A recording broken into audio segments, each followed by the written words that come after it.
मुफ्ती मुनीब रहमान की गलती क्या है, हुकूमत की इंतकामी कार्रवाई के निशाने पर होगा। मैंने पहले दिन ही आप लोगों को बता दिया था, खून खराबे को रोकने के लिए मुफ्ती मुनीब रहमान साहब ने क्या किया था कि हड़ताल की कॉल दी थी। बिस्मिल्लाहिर्रहमानिर्रहीम, अस्सलाम वालेकुम नाजरीन, टीएलपी का धरना ख़त्म हो गया और पार्लियामेंट में जो करारदाद जमा करने की जो फॉर्मेलिटी थी वो भी पूरी हो गई और काफ़ी हद तक जो मुआहदा हुआ था टीएलपी के साथ, उस मुआहदे से भी गवर्नमेंट काफ़ी पॉइंट के ऊपर पीछे हट रही है, सुस्ती दिखा रही है उसमें।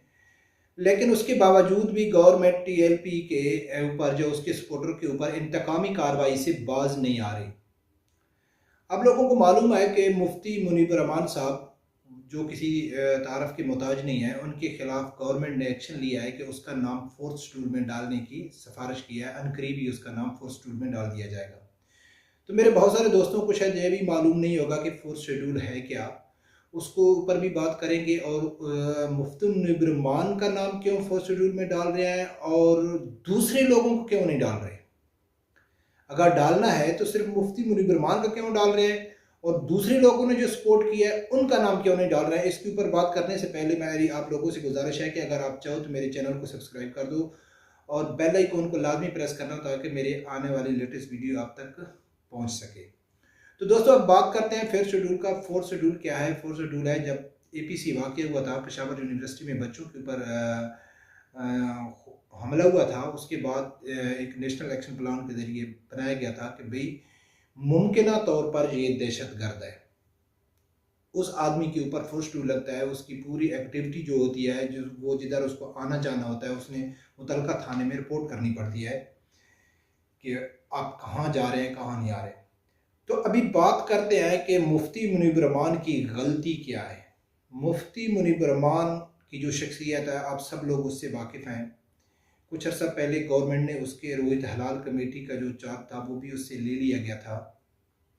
आप लोगों को मालूम है कि वो क्यों वापस लिया गया था। हालांकि चांद का मसला होता तो अभी जो रमज़ान चल रहा है, इसमें जो KPK है उसने वफाक के साथ, जो पंजाब के साथ उसने रोज़ा रखा है, यानी कि पप्पलजई साहब हैं, वो एक कदम पीछे आए हैं। तो इससे क्या साबित होता है कि मुफ्ती मुनीब रहमान का चांद की वजह से तो कोई झगड़ा नहीं था, झगड़ा तो KPK की तरफ से था। लेकिन सब लोगों को मालूम है कि मुफ्ती मुनीब रहमान के ख़िलाफ़ ये क्यों किया गया कि उसकी वफ़ात चौधरी के साथ नहीं बन रही थी कि पाकिस्तान में जो भी कोई काम होता था जो इस्लाम के ख़िलाफ़ होता था तो उसमें वो भरपूर तरीके से आवाज़ उठाते थे। इसलिए उससे जो महकमा औक़ाफ़ की जो मुलाज़मत है उससे वो वापस ली गई थी। लेकिन अभी मुफ्ती मुनीब रहमान की क्या गलती है कि जब लाहौर में ऑपरेशन हुआ, तहरीक लब्बैक के ऊपर क्रैकडाउन हुआ, तो उसने जब देखा है कि यार ये तो बहुत खून खराबा हो रहा है, बहुत सारी जानें ज़ाया हो रही हैं, तो उसने एक हड़ताल की कॉल दी थी। तो उसने रिक्वेस्ट की थी ताजरान बरादरान को और दूसरा ट्रांसपोर्टर को कि भाई आप ऐसा करें कि पहिया जाम हड़ताल करें ताकि ये जो हुकूमत कर रही है ये ऐसा ना करे। तो उसकी हड़ताल कामयाब हो गई और उसी की हड़ताल की वजह से गवर्नमेंट को मुआहदे की तरफ आना पड़ा, कंप्रोमाइज़ करना पड़ा गवर्नमेंट को कि अगर वो हड़ताल का ऐलान न करते तो शायद गवर्नमेंट और ज़्यादा प्रोग्राम था उसका खून खराबा कराने जाने जा रही थी, चाहे TLP की तरफ से जा रही थी, चाहे पुलिस वालों की तरफ से जा रही थी, लेकिन खून खराबा बढ़ रहा था। उस खून खराबे को रोकने के लिए मुफ्ती मुनीब रहमान साहब ने क्या किया था कि हड़ताल की कॉल दी थी। तो उसकी हड़ताल कामयाब हो गई, हुकूमत को एक स्टेप पीछे आना पड़ा, कंप्रोमाइज़ करना पड़ा, मुआहदा करना पड़ा। तो ये जो अमल था मुफ्ती मुनीब रहमान का, ये गवर्नमेंट को अच्छा नहीं लगा। अभी सोचने की बात यह है दोस्तों कि जब ऐलान किया मुफ्ती मुनीब रहमान साहब ने तो उसका साथ दिया मौलाना फजल रहमान ने, सिराजुल हक साहब ने, ये जो मजहबी आदमी हैं, लेकिन उनका नाम फोर्थ शेड्यूल में नहीं डाला गया। तो मुफ्ती मुनीब रहमान का नाम क्यों फोर्थ शेड्यूल में डाला गया है? तो दोस्तों, आप लोगों को समझ आ जानी चाहिए कि उलमाए हक जो हैं, जो हक बयान करते हैं, उन्हीं के खिलाफ क्रैकडाउन हो रहा है। ये जो फजल रहमान है या सिराजुल हक है, सब लोगों को मालूम है कि ये सियासी लोग हैं, ये सियासी पॉइंट स्कोरिंग करते हैं, इनका दीन के साथ कोई तल्लक नहीं है। गवर्नमेंट को भी अच्छी तरह मालूम है कि अगर ये किसी चीज़ के ऊपर स्टेप लेंगे, मौलाना फजल रहमान या सिराजुल हक या दूसरे मजहबी जमा लेंगे, तो हम जब उनसे बात करेंगे तो वो बहुत जल्दी पिघल जाते हैं, बहुत जल्दी पीछे आ जाते हैं, वो कंप्रोमाइज़ कर लेते हैं, क्योंकि वो दीन के ऊपर सियासत कर रहे हैं, मज़हब के ऊपर सियासत कर रहे हैं, उनका मज़हब के साथ कोई तलक नहीं है। लेकिन जो उलमाए हक हैं, जो रियली हकीकतन जो इस्लाम के लिए आवाज़ उठाते हैं, वो चाहते हैं कि पाकिस्तान में इस्लामी कानून हो, वो चाहते हैं कि पाकिस्तान में इस्लाम के ख़िलाफ़ कोई एक्टिविटी नहीं हो, वो चाहते हैं कि जितनी भी साजिशें इस्लाम के ख़िलाफ़ हो रही हैं उनके ख़िलाफ़ वो आवाज़ उठाएं, चाहे वो ख़त्म नबूवत है, चाहे वो नामूस रिसालत है, कोई भी मसला है उसके ऊपर मुफ्ती मुनीब रहमान आवाज़ उठाते थे। इसलिए उसका नाम फर्स्ट शेड्यूल में डालने की गवर्नमेंट तैयारी कर रही है। तो दोस्तों, अब लोगों को समझ आ जाना चाहिए कि ये गवर्नमेंट ने जो टीएलपी के साथ मुआहदा किया है, तो ये सिर्फ और सिर्फ कशीदगी ख़त्म करने के लिए किया है। अभी भी गवर्नमेंट इसमें संजीदा नहीं है। मैंने पहले दिन ही आप लोगों को बता दिया था कि ये गवर्नमेंट बिल्कुल संजीदा नहीं है टीएलपी के साथ जो मुआहदा किया है, क्योंकि इमरान खान साहब ने अपने खिताब में वाज़े फरमा दिया था कि भाई हम फ्रांसीसी सफ़ीर को निकालने के आदी नहीं हैं, हम उसको नहीं निकाल सकते क्योंकि हम भूख से मर जाएंगे।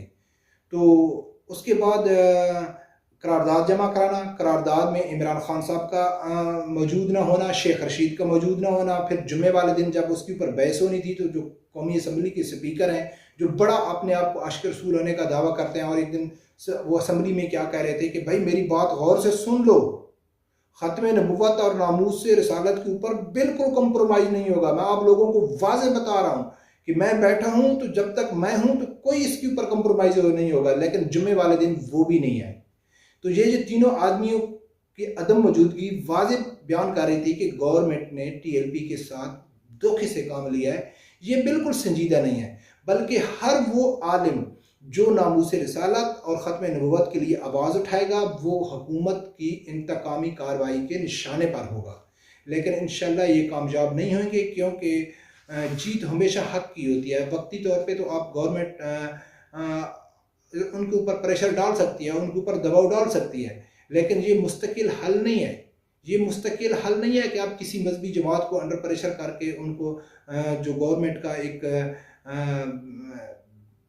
गलत नज़रिया है इस्लाम के ख़िलाफ़, या जो उनका असल मकसद इसलिए गवर्नमेंट में आने के लिए है कि जो इस्लाम है उसको पीछे करके जो लिबरलिज़म और सेकुलरिज़म है वो पाकिस्तान में रैद किया जाए। ये उलमा कराम है, इनको महदूद किया जाए, मस्जिदों तक महदूद किया जाए, मदारस तक महदूद किया जाए। बार बार जो निसाब हैं उनमें चेंजिंग हो रही है। उलमा कराम के खुतबात को ऊपर नज़र रखी जा रही है कि भाई ये कौन कौन से खुतबे यानी कि वो करते हैं, लाउड स्पीकरों के ऊपर पाबंदी हो रही है। तो गवर्नमेंट की तो जो इरादे हैं वो तो वाज़े हैं, वो तो क्लियर हैं, वो तो किसी से छुपे हुए नहीं हैं। इसलिए मुफ्ती मुनीब रहमान के खिलाफ कार्रवाई हो रही है। कितने तक होएगी? ये गवर्नमेंट आ जाए कल चली जाएगी, लेकिन ख़त्म नबुव्वत और नामूस रिसालत का जो मसला है वो इंशाल्लाह ता क़यामत तक रहेगा। खादिम आज़म रिज़वी साहब चले गए तो साद रिज़वी साहब आ गए, साद रिज़वी साहब चले जाएंगे तो कोई और आ जाएगा, हम चले जाएंगे तो कोई और आ जाएगा।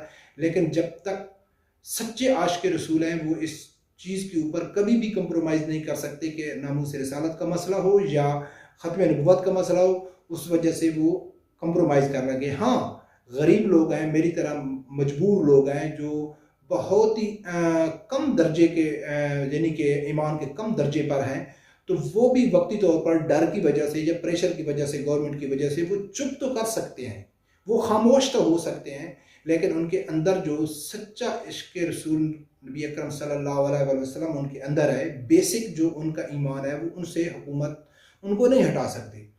तो दोस्तों, बार बार मैं वीडियो में यही कहता हूँ कि आप लोगों को समझना चाहिए कि ये गवर्नमेंट क्या कर रही है। इस गवर्नमेंट का इस्लाम के साथ कोई तल्लक नहीं है।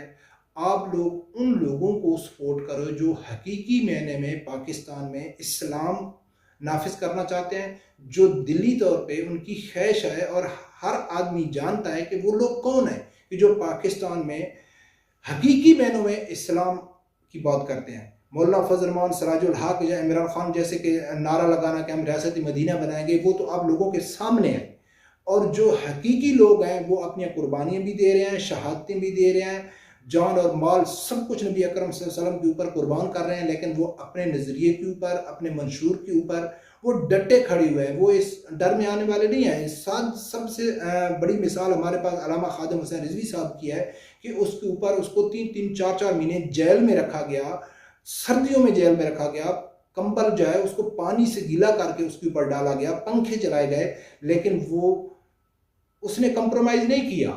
उसके कंप्रोमाइज़ न करने की जो दलील है, जो उसकी यानी कि सबूत है, वो इमरान खान साहब ने खुद BBC में बैठ कर कहा था कि हमने इस जमात के साथ हर मुमकिन कोशिश की कि कंप्रोमाइज़ कर लें, लेकिन ये जमात हमारे साथ कंप्रोमाइज़ करने के लिए नहीं तैयार थी। तो दोस्तों, ये थी आज की वीडियो। आपको बताना बहुत ज़रूरी था कि गवर्नमेंट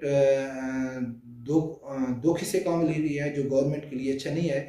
तो आने वाले वक्त में शायद मज़ीद हालात इस हिसाब से ख़राब हो सकते हैं। तो रब्बी परवरदिगार से यही दुआ है कि अल्लाह ताला आप लोगों को हक़ सच सुनने की और उसके साथ खड़े होने की तौफ़ीक अता फ़रमाए। अल्लाह हाफ़िज़।